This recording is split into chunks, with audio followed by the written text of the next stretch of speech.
Každý človek počas svojho života nadobudne nejaký majetok. Už starovekí Rimania riešili otázku, kto a za akých podmienok môže zdediť po nebohom majetok a navyše tak, aby to bolo spravodlivé. U nás otázku dedenia rieši občiansky zákonník. S mojím dnešným hosťom, advokátom Milanom Ficekom, sa porozprávame nielen o tom, čo o dedení hovorí zákon, ale navyše si rozoberieme aj rôzne problematické prípady dedenia. Pán Ficek, dobrý deň, vítam vás u nás. Ako som už v úvode spomínala, tak už vlastne občania Rímskej ríše mali dedické právo upravené. Môžeme to považovať za akýsi základ, na ktorom stavia napríklad aj naše dedické právo? Dobrý deň. Ak by som sa mal vyjadriť k tej histórii našej slovenskej, tak my sme vlastne vždy boli v to obdobie pod uhorskou nadvládou, takže u nás platilo uhorské obyčajové právo. A niekedy 1918, keď sa vytvoril Československý štát, tak vtedy sme sa dostali pod vplyv vlastne rakúskeho práva, alebo boli Habsburgovci. Takže my sme ako keby prebrali to ABGB, to je vlastne ten všeobecný občiansky zákonník, ktorý platil potom vlastne v tomto štáte.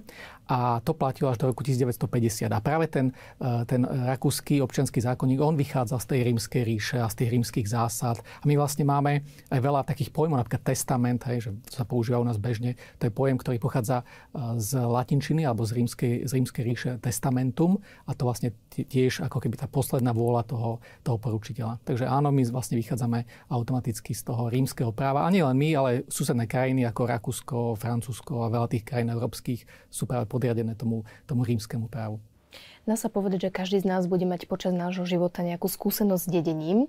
Ako je to? Človek môže spísať závet alebo dedí sa zo zákona? Aké sú možno formy toho dedenia? Áno, náš občiansky zákonník je nastavený tak, že buď dedíte zo zákona, alebo dedíte na základe testamentu alebo závetu, alebo dedíte aj. To znamená, že obidve možnosti môžu prichádzať do úvahy, pretože v testamente vy môžete, alebo v tej závete vy môžete uviesť, že chcete, aby konkrétny majetok, povedzme byt, dom, zdedil konkrétny človek. Ale ešte máte okrem toho ďalších x nehnuteľností alebo pozemkov a chcete, aby tento ostatný majetok bol rozdelený medzi ostatných dedičov. Takže vy vlastne dedíte tým pádom aj na základe testamentu alebo závetu, ale aj na základe zákona. Takže aj obidve možnosti prichádzajú do úvahy. Čo má prednosť?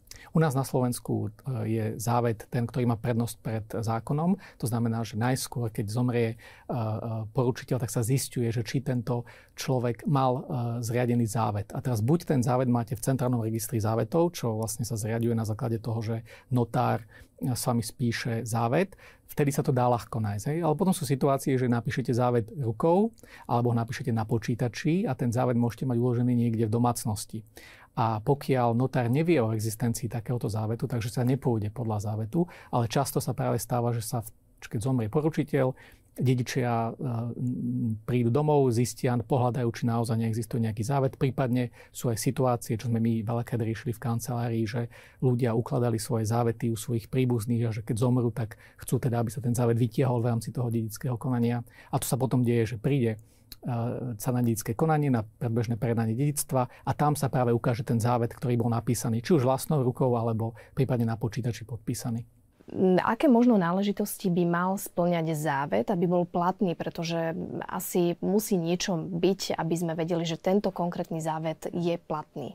Tak základná zásada je, že musí byť písomný. Nemôže byť ústny, nemôžete povedať svojim deťom, že keď teda zomriem, chcem, aby ste všetko zdedili vy, alebo chcem, aby to zdedil tento človek, pretože takýto závet by bol automaticky neplatný. Takže musí byť na nejakej listine. A naozaj nemusí byť napísaný priamo na papieri, môže byť naozaj na stene napísaný. Ak spĺňa náležitosti, že je písomný, ak spĺňa náležitosti, že tam je uvedený deň, mesiac a rok podpisu, nemusí byť uvedené miesto podpisu, tak stačí teda deň, mesiac a rok a podpísaný, tým pádom bude platný, samozrejme za spĺňania ďalších podmienok, lebo vy ten závet môžete písať rôznym spôsobom. Buď ho napíšete vlastnou rukou, vtedy nepotrebujete žiadnych svedkov, alebo ho napíšete na počítači, čo je vlastne bežnejšie v tejto situácii. Ale tam už potrebujete dvoch svedkov, ktorí vám podpíšu ten závet, že boli prítomní. Ja vždy, keď aj klienti prídu a povedia, že chcú spísať závet, ja im hovorím, že choďte radšej k notárovi, pretože notár vám to založí do registra závetov a keď sa čokoľvek stane, tak ten závet sa nájde. Lebo vy keď to budete mať na papieri niekde doma založené,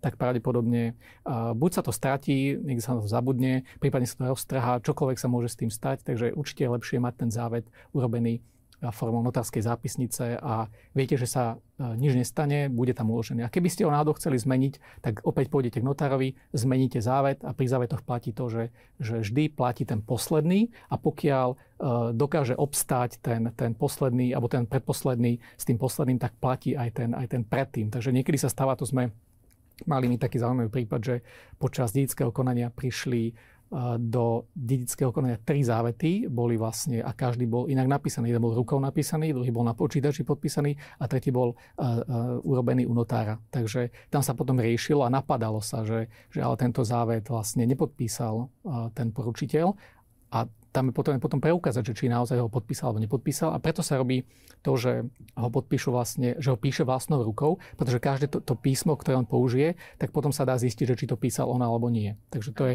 preto teda pri tom vlastnoručnom nie sú potrební svedkovia. Čo v prípade, ak napríklad závet má nejaké podmienky, že zdedíš môj dom len ak doštuduješ školu, môžu obsahovať podmienky a sú platné alebo nie sú platné? U nás to neplatí, takáto situácia, ale napríklad v tej Rímskej ríši, keď sme boli, tak tam to platilo. Tam to vlastne to, že fidejkomis, že vy keď niekomu zveríte povedzme rolu alebo nejaký pozemok a poviete, že chcem, aby si ho dostal ty, ale len za tými podmienkami, že ho budeš obrábať, tak tam sa teda potom skúmalo, že či naozaj obrába alebo neobrába tú pôdu, ale u nás akákoľvek podmienka, ktorá by bola založená v tom závete, je neplatná. To znamená, že chcem ti dať túto nehnuteľnosť iba v prípade, ak to daruješ potom svojim deťom a mojim vnukom, tak takáto podmienka by bola neplatná, ale tento človek by zdedil tú nehnuteľnosť a stal by sa vlastníkom, ale tú podmienku by nemusel splniť. Áno. Čo sa týka, ak napríklad nebohý nezanechal žiaden závet, dedí sa zo zákona. Ako sú rozdelené tie dedické skupiny? Kto má nárok na to dedičstvo a kto nie? U nás máme tzv. Dedické skupiny. Oni sú rozdelené do štyroch kategórií a je to vlastne podľa toho, že ide sa vlastne o tých najbližších príbuzných až potom k tým najneskorším. A tí najbližší to sú väčšinou teda deti a manželka, takže v prvej dedickej skupine dedia títo, manželka s deťmi a každý rovným dielom. Treba si uvedomiť ale jednu vec, že častokrát ten majetok je v bezpodielovom spoluvlastníctve. Povedzme klasickí rodičia nadobudnú byt spolu a sú zapísaní obidvaja ako vlastníci. A keď potom sa rieši dedické konanie, tak automaticky polovica z toho bytu pôjde manželovi a tá zvyšná polovica sa bude dediť medzi deti a manžela. Takže povedzme, keď sú tam ešte ďalšie 2 deti, takže bude polovica manželkina a tá zvyšná polovica sa bude rozdeliť na 3 časti. To znamená, manželka dostane tretinu z tej polovice, dieťa jedno a dieťa druhé dostane po jednej tretine z polovice, takže po 6 nebudú mať. A to je ako keby prvá dedická skupina. Potom je druhá. V tej druhej to je tak, že pokiaľ pokiaľ by sa stalo, že by nemali deti spoločné, tak ide sa do druhej dedickej skupiny a tam dedí tiež manželka spolu s rodičmi a spolužijúcimi osobami. A tí sa vlastne delia rovnakým dielom, ale manželka musí získať minimálne polovicu toho svojho nároku. Často sa stáva, že tie spory medzi tou manželkou alebo manželom a tými rodičmi sú nejako, alebo tie vzťahy sú naštrbené, tak potom tam na tých pojednávaniach vznikajú také zaujímavé situácie. Ale pokiaľ sa nedohodnú, tak sudca, alebo teda notár v tomto prípade rozhoduje podľa zákona, rozdelí to a nedohodnú sa, budú v podielom spoluvlastníctve, povedzme k tomu bytu a zostane to takto, až kým sa teda nevysporiadajú. A potom je tretia dedická skupina, tak tam tiež, že sú vlastne súrodenci a spolužijúce osoby. Mali sme taký súdny spor, kde sa popieralo právo spolužijúcej osoby. Spolužijúca osoba to je niekto, kto s vami... Partner? Môžeme to takto definovať? Častokrát teraz veľa ľudí sa nezosobáši a žijú v spoločnej domácnosti a podieľajú sa teda na tom fungovaní spoločnej domácnosti. Nie je tam ale podmienka toho, že musia nevyhnutne žiť v jednej domácnosti spolu na tej istej adrese. Lebo, to znamená, že trvalé bydlisko nemajú spoločné, alebo ako si to máme predstaviť? Znamená to, že povedzme, že ten partner žije sám vo svojom byte a druhý partner povedzme chodí a pomáha mu, stará sa o neho, ale nebýva tam s ním v jednej domácnosti, že by tam reálne žili, tak aj takýto človek môže byť považovaný za spolužijúcu osobu. Môže to byť napríklad aj opatrovateľ alebo nejaká osoba, ktorá dlhodobo 2-3 roky sa stará o niekoho? Pamätám si, na jeden prípad sme mali, že bola jedna pani, ktorá nemala absolútne nejakých príbuzných, ani súrodencov, ani detí, ani manžela, absolútne nikoho. A jeden pán, sused, chodil k nej a staral sa o ňu, nosil jej jedlo, nosil jej, niekedy polieval jej kvety, staral sa o ňu a potom odišla do domova dôchodcov. A notár rozhodol o tom, že nebude dediť vlastne nikto, lebo neexistuje žiaden potomok alebo dedič a teda prípadne to tým pádom štátu, lebo štát je v tej úplne posledný, ako od úmrť sa to volá. A na základe odvolania, ktoré sme podávali, rozhodol súd tak, že zrušil to rozhodnutie a tento majetok, tento byt, ktorý tam zostal, dal práve tomuto človeku, ktorý vlastne sa staral o spoločnú domácnosť a pomáhal tejto pani v rámci tohoto života, ako keď žila. Ešte sa vráťme k tým dedickým skupinám. Ostala nám tam tá tretia a štvrtá. Kto patrí do tej tretej a kto potom vlastne tú poslednú štvrtú? Áno, máme teda tá tretia, to je spolužijúce osoby a potom súrodenci. A potom, ak nededia súrodenci, tak deti tých súrodencov. Nejde to ďalej, nejde to teda ešte, že na vnúkov a tak ďalej, skončí to vlastne tými deťmi. A potom máme ďalšiu štvrtú dedickú skupinu a tam sú vlastne uvedení ako keby prarodičia, to znamená, že starí rodičia a potom, ak nededia oni, tak dedia vlastne ich deti, takže ako keby tety tých detí. Ne? Existujú však aj prípady, kedy naozaj osoba nemá žiadneho dediča. Čo následne, vy ste to spomenuli, že sa to dedí ako od úmrť. Čo sa potom deje? Aký je postup? Znamená to, že ten majetok, keď už nemá nikomu prípadnúť, tak niekto sa musí postarať, či už o tú nehnuteľnosť, hnuteľné veci, tak vtedy rozhodne notár, že to prípadne štátu a štát bude ten, kto bude spravovať. Obyčajne, keď sú tam aj nejaké dlhy, že nejaké záväzky ešte vznikli, tak môže to dospieť k tomu, že sa zlikviduje to dedičstvo, že sa predá a konkrétne orgány štátnej správy sú na to príslušné, ktoré vlastne riadia ako keby ten predaj, tú likvidáciu toho dedičstva a z toho sa vlastne uhradia tie dlhy. A keď teda zostanú ešte nejaké peniaze, už neexistujú žiadne dlhy, ale zostali ešte nejaké peniaze, tak tie prípadnú štátu. Čo ale v prípade, ak naozaj sa nájde nakoniec niekto, kto zistí, že ten jeho príbuzný umrel a štát zdedil ten majetok, čo sa potom deje následne? Existujú, takéto situácie sa môžu naozaj stať, že sa to neprededí správne, niekedy to dokonca zdedí úplne niekto iný, kto reálne to mal zdediť. A vtedy vy, ako oprávnený dedič, môžete podať žalobu a žiadať a domáhať sa toho dedičstva, aby ste boli vy ten, ktorý má dediť. A musíte to stihnúť samozrejme v tej lehote, keď sú situácie, alebo jeden paragraf je v občianskom zákonníku, ktorý hovorí, že pokiaľ sú dedičia neznámi a riešia to samozrejme cez vyhlášky, hľadajú ich, povedzme v cudzine, niekedy viete, že ten človek sa zdržiava v cudzine, tak to nie je neznámy dedič, ale sú situácie, kde naozaj sa asi vie, že niekto by mohol byť ten, odišiel napríklad do Ameriky, často teda v minulosti keď sa chodievalo, a keď sa takéto niečo zistí, že a teda oni sa snažia môcť alebo nájsť toho dediča a nenájdu ho, tak nakoniec to môže skončiť tak, že tento dedič je vylúčený úplne z toho dedického konania a prededia to tí ostatní dediči, ktorí sú známi. Takže toto veľa ľudí nevie, že môže sa stať, že prídete vlastne o ten majetok tým, že sa nezaujímate o toho poručiteľa a úplne ste pretrhli všetky kontakty a tým pádom nie je možná ani obnova, lebo vy tu na tú obnovu tiež máte lehoty. Nemôžete si to len tak kedykoľvek po 20 rokoch zmyslieť, že chcel by som dediť. Platí tam tá trojročná lehota? Áno, v trojročnej lehote si musíte uplatniť svoje nároky. Čo ak v prípade, ak štát už predal ten majetok a nakoniec sa domôže toho, že áno, mal dediť? Ak by to bolo ešte v rámci tej lehoty, tak viem si predstaviť, že by prichádzala do úvahy nejaká náhrada. Už teda nie je priamo, že ten majetok, ale nejaká finančná náhrada vo výške tej sumy alebo hodnoty toho majetku, ktorý bol prededený. Je vhodné možno, čo sa týka otázky dedičstva, obrátiť sa na advokáta alebo na notára, alebo notár je skôr už ten vykonávateľ toho? Závisí to od toho, že o čo ide, že keď ide napríklad o ten závet, tak ja, ako som povedal, že hovorím klientom, že radšej závet si nechajte spísať u notára, pretože máte oveľa viac istoty, že sa k tomu dedickému konaniu naozaj ten závet aj ukáže. Ale pokiaľ ide o dedické spory, ktoré sú časté, buď napadáte neplatnosť závetu, alebo napadáte to, že nejaká vec patrí do dedičstva, niekedy sa v rámci dedického konania vylúči, niekto povie z dedičov, že on nesúhlasí s tým, aby táto vec sa prededila, alebo nepatrí do dedičstva. Ale notár, on nerobí to, že rieši medzi nimi ten spor, že či to patrí alebo nepatrí do dedičstva. On jednoducho neprejednáva sporné veci. On nerozhodne o tom a prejedná iba to, čo nie je sporné medzi stranami. To je ďalší typ. Potom napríklad, že určenie právnej skutočnosti, že niektorý dedič tvrdí o inom dedičovi, že on nie je dedič v tej dedickej skupine a chce ho vylúčiť. Zase o tom... že jeho otec to nebol, ale že bol napríklad nevlastný? Napríklad klasický príklad je tej spolužijúcej osoby, že namieta, súrodenec namieta, že táto osoba nie je spolužijúcou osobou a tam sa musí rozhodnúť o tom spore, že či naozaj je alebo nie je to spolužijúcou a keď prebehne celé to súdne konanie, tak potom sa pokračuje v dedickom konaní ďalej. A čo sa týka možno nejakých špecifických prípadov, aké ste možno také najzaujímavejšie riešili a čo môže nastať, aká situácia v tom dedení?